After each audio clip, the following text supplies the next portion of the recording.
차이나TV 매주 금요일은 세상에서 가장 쉬운 중국 주식 이야기합니다. 용인대 중국학과 박승찬 교수님 모셨어요. 교수님 어서 오십시오. 맞습니다. 중국 이슈가 매일 요즘 리스크 점검하는 게 일이 됐습니다. 그런 중국의 리스크 현재 진행 상황은 어떤지 좀 점검해 주십시오. 요즘 중국 경제 성장률 완화, 둔화, 네. 차이나 리스크 네. 이런 말들이 많이 나오고 있죠. 전력난 네. 그래서 사실 중국 경제 위기설은 어제 오늘의 이야기는 아니거든요. 그래서 흔히들 이거 양치기 소년도 아니고 말이야 계속 망한다 이런 소리 했는데 망하진 않는데, 그러니까 우리가 흔히들 중국 4대 해석 코뿔소 얘기를 하죠. 이 지방정부 부채, 그다음에 국영기업 부채, 부동산 버블, 그다음에 그림자 금융 이야기를 하는데, 지금 이제 대두되고 있는 이슈들을 좀 보면 약간은 좀 결이 좀 다른 것 같긴 합니다. 그래서 그건 의미는 중국을 전체 경제 판을 짜는 발계이라는 데서 움직임이 조금 빨라지고 있다. 네. 그러니까 이제 부처별로 시장 모니터링도 강화하는 것 같고, 그다음에 계속 회의를 많이 하고 있더라는 것들이죠. 그러니까 이제 좀 상황이 좀 그렇게 좀 보여진다, 상황이 좀 심각하다고 느끼고 있는 것 같다는 생각이 듭니다. 일단 대외적인 것과 대내적인 것을 좀 보면, 대외적인 것은 지금 전반적으로 미국 금리 인상, 테이퍼링, 이게 지속이 되고 부채 급증 여러 가지 이런 상황. 그다음에 이제 지금 우리가 지금 계속 이야기하고 있는 중국에서 인건비 상승으로 인해서 지금 글로벌 공급망, 중국이 이제 아무래도 세계 공장이니까. 이게 대란이 생기면 자연적으로 지금 이제 글로벌 전체적으로 지금 영향이 크기 때문에 이런 이슈들, 그다음에 말씀하셨다시피 내부적인 전력난, 그다음에 원자재 가격 급등, 이런 이제 인플레이션 압박까지 해서 지금 이제 상황이 좀 좋지는 않습니다. 그래서 최근에 이제 지표를 좀 두고 여러 말들이 있죠. 지난 이제 며칠 안 됐죠. 지난 9월 수출 지표, 경제 성장이 지금 떨어진다고 하는데 수출 지표는 좀 양호한 거 아니냐, 이런 질문을 제가 요즘 많이 받았거든요. 근데 그거는 이제 수출 9월은 일단은 조금 이제 전월 동월 대비 이제 많이 올랐죠. 맞는데 이게 이제 크리스마스 이제 이미 수입상들이 아니까 이제 크리스마스 물품들 좀 선주문한 효과도 있을 것이고, 재고 물량 밀어내는 측면이 있어서 이게 지금 우리가 이야기하고 있는 전력난, 이런 물류 대란이 아직까지는 반영이 안 된 결과다. 그렇다라면 4분기는 저는 이제 어느 정도 나타날 것으로 좀 판단이 되어집니다. PMI라든지 PPI, 지금 구매자 관리 지수라든지, 그다음에 생산자 물가 지수도 지금 확연히 지금 드러나고 있습니다. 그래서 이게 이제 걱정되는 게 실물 경제 부분들이 지금 커져가고 있기 때문에 우리가 좀 실물 경제 변화를 조금 봐야 되고, 근데 실물 경제가 이게 지금 이게 부분에 있어서 지금 제가 아까 말씀드렸던 PPI나 PMI 이게 줄면 결국 9월까지는 지금 소비자 물가지수는 괜찮은데 이게 조금은까지 영향을 미친다면 4분기 경제 성장 둔화는 분명히 영향이 미칠 것으로 보여지고, 좀 우리가 준비가 좀 필요할 것으로 보여집니다. 예. 실물하고 이제 금융 사이드를 두 개를 같이 봐야 된다고 말씀하셨는데, 실물은 말씀하셨고 금융 쪽에서의 흐름은 어떤지, 얼마 전에 보니까 이제 이 인간 금융기관이 아니라 정부의 금융, 우리로 얘기하면 금감원 이런 데까지 감찰한다 그러면서 굉장히 떨고 있는 사람이 많을 것 같습니다. 금융 시스템 현황은 어떻습니까? 지금 이제 말씀하셨다시피 네. 중국 공산당 부분에 있어서 이제 이른바 이제 공산당 잡는 저승사자들, 네.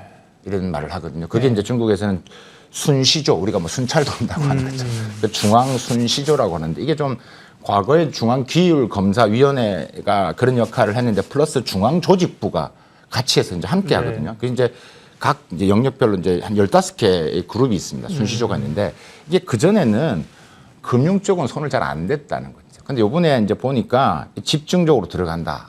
지금 조사를 하고 있다는 거죠. 그러니까 관치금융, 그러니까 이 지방금융과 지방정부 금융과 이 기업 간 유착, 이것들, 그다음에 이런 금융권의 부정부패, 그러니까 이런 것들에 대한 조사가 지금 긴밀하게 이루어지고 있고 강조를 하고 있다는 것들. 그러니까 새롭게 지금 이제 결국 이제 3년임을 위해서 이제 또 금융 시스템을 재구축을 하고 또 다잡게 하는 것으로 보여집니다. 일단은 그런 이유는 일단은 서민들의 피해를 줄이는 측면도 당연히 이제 긍정적인 면도 있죠. 지금 헝다뿐만 아니라 지금 다른 베이징 소재 부동산 기업이라든지 선전의 판타지아 홀딩스, 이런 디폴트 가능성이 계속 지금 대두되고 있기 때문에 정부 입장에서는 이걸 이제 단순히 이제 공산당 약간 관치금융을 다 잡는 측면이 아니라 서민들 확산을 막기 위해서 하는 측면이 또 볼 수 있을 것 같고요. 일단 뭐 결론적으로 이 제가 앞에 말한 실물 경제 부분들 좀 더 저는 더 크게 보고 이 금융 리스크 부분에서는 이제 지방 정부 지금 이제 정부가 이렇게 중앙 순시조에서 한다라고 했을 때 그 역할이 이제 확산될 부분에 있어서는 조금 실물 경제보다는 조금 덜 리스크하다라고 저는 판단이 되어지고 그래서 포커싱을 저도 이제 실물 경제에 더 많이 두는 편이다라고 말씀드릴 수 있을 것 같고요. 지금 뭐 실물 경제 유동성을 보여주는 뭐 중국의 지표인 사회융자 규모도 지금 계속 좀 줄어들고 있고요. 위안화 대출도 확연히 지금 떨어지고 있습니다. 그러니까 이런 것도 있다 보니까 점점점 이제 조금 더 리스크를 사전에 지금 방지를 하고 그걸 전환을 하기 위한 노력들이 여러 가지 부분에서 감지가 되고 있고 그래서 이제 제가 강조했다시피 이제 뭐 이 금융 쪽보다는 실무 경제에 대한 부분에서 이제 제가 이제 우리 경제에 미칠 영향 있는 부분에서 조금 더 이제 강조를 드리겠지만 우리 실제 우리 경제에 미치는 영향이 크기 때문에 이 부분에서는 조금 더 좀 우리가 관심을 가지고 봐야 될 것 같다는 생각이 듭니다. 네. 중국이 뭐 다소 지금 쉽기는 했지만 뭐 세계 공장 성장의 엔진이었잖아요. 근데 이런 그 중국의 여러 규제 리스크들이 우리 경제에 미치는 영향이 이제 여러 측면이 있을 것 같아요. 말씀해 주신다고 하셨습니다. 네.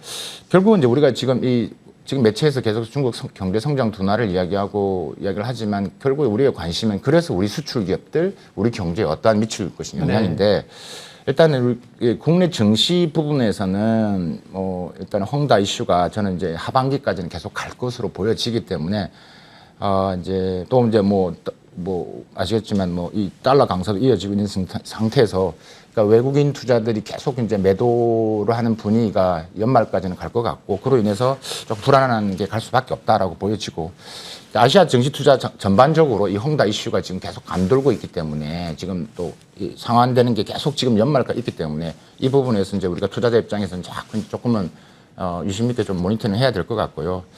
제가 실무경제 제가 강조를 말씀드렸는데 크게 두 가지인 것 같습니다. 첫 번째가 지금 이제 중국 정부가 지금 전력난 제가 그 코너에 때도 말씀을 드렸다시피 이게 이제 중국 내부적인 지방 정부 측면인데 이게 이제 계속 갈 것으로 좀 보여지기 때문에 중국 정부 입장에서 에너지 고소비, 그다음에 그 고오염군 산업군들, 그러니까 예를 든다면 철강, 시멘트, 금속, 뭐 알루미늄, 그러니까 이쪽 업종과 우리 기업 중에서 비즈니스가 좀 연동되어 있는 같은 업종 같은 경우는 특히 좀 주의를 하셔야 되고 거기에 대한 좀 대응을 해야 된다라는 생각이 들고요.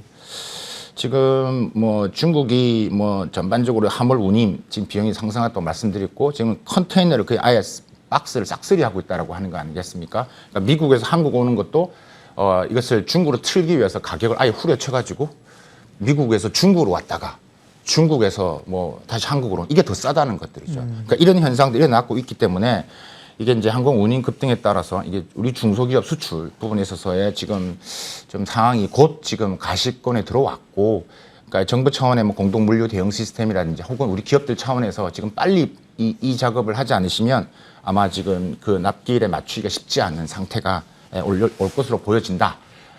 마지막으로 이제 경제 그렇다고 해서 4분기 제가 좀 전망을 한다라면 뭐 4분기가 떨어지더라도 전반적인 올해 성장률은 7.5에서 8%는 저는 무난히 갈 것으로 보여지고 그 전력난도 내년 초를 중심으로 해서 중국 정부가 이제 지방 정부 차원에서 어느 정도 숨통을 트여주는 중앙 정부 차원에서 할 것으로 보여지기 때문에 큰 측면에서 리스크로 이제 확산될 가능성은 저는 낮다라고 말씀드릴 수 있겠습니다. 네, 중국 경제 이슈 살펴봤고요. 박승찬 교수님이 이슈에서 끝내실 분이 아니죠. 네, 중국 주식 팁, 중국 시장 관련 재미있고도 꼭 유익한 이야기 준비되어 있는데요. 오늘 내용 확인하겠습니다. 오늘은요.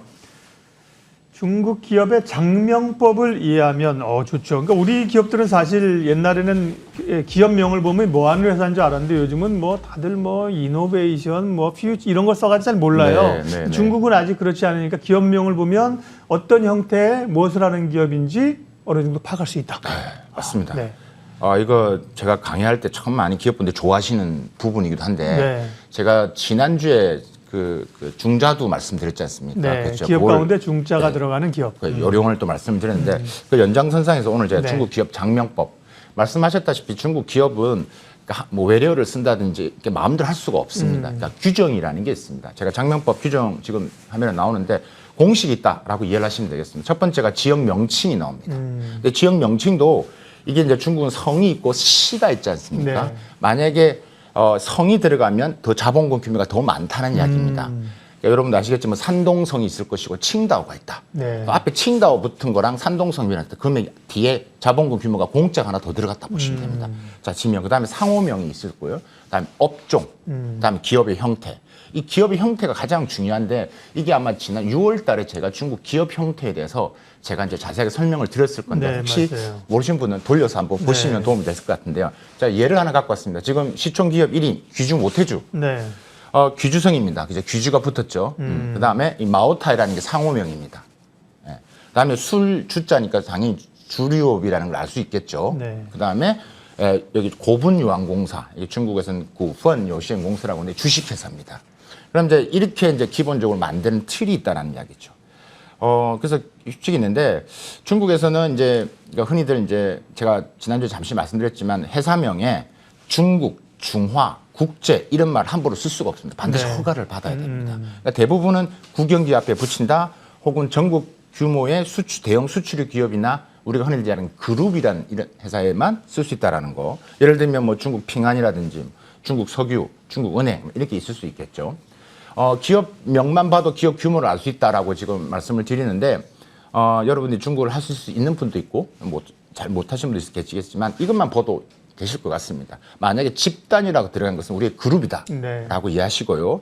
그다음에 홀딩 컴퍼니, 뭐 지주회사라고 할 때 좀 앞에 나와 있는 한자, 공고공사라는 한자가 보이면 그런 개념을 이해하시면 되고 이 주식회사인데요. 우리는 주식회사가 지금 요즘 누구나 다 만들 수 있지 않습니까? 예전에는 뭐 5천만 원 있어야 되는데 지금은 그런 규정도 없는데 중국은 이제 회사법 규정상 주식회사가 기본적으로 500만 RMB 이상이어야 됩니다. 그러니까 최소한 뭐 한 10억 원 이상은 돼야 된다는 말씀을 드리는 겁니다. 그래서 이제 이렇게 말씀드릴 수 있을 것 같고요. 기업 형태 중에서 뭐 혹시나 뭐 유한 책임 회사라든지 좀 보시면 제가 이제 기업 규모를 알 수 있다고 말씀드렸지 않습니까? 저 같은 경우는 이제 중국 기업인들하고 명함 교환할 때 명함을 받으면 대체적으로 이 회사가 대충 어느 정도 자본인지 알 수 있습니다. 그래서 뭐 예를 든다면 유한 책임 회사는 좀 가장 낮은 단계인데 물론 지역과 업종에 따라 약간은 다를 수 있지만 네. 뭐 제조 도매업은 최소 50만 위안 이상이 될 것이다. 뭐 이렇게 할 수 있고 소매업은 30만 위안. 혹시나 또 명함 받으셨는데 이렇게 뭐 경무유한공사다. 이거는 가장 작은 규모의 기업 형태다라고 이해를 하시면 도움이 되실 것 같습니다. 네, 중국 투자와 관련된 오늘도 깨알 같은 정보까지 첨부를 해주셨습니다. 차이나TV 용인대 중국학과 박승찬 교수님 함께했습니다. 고맙습니다.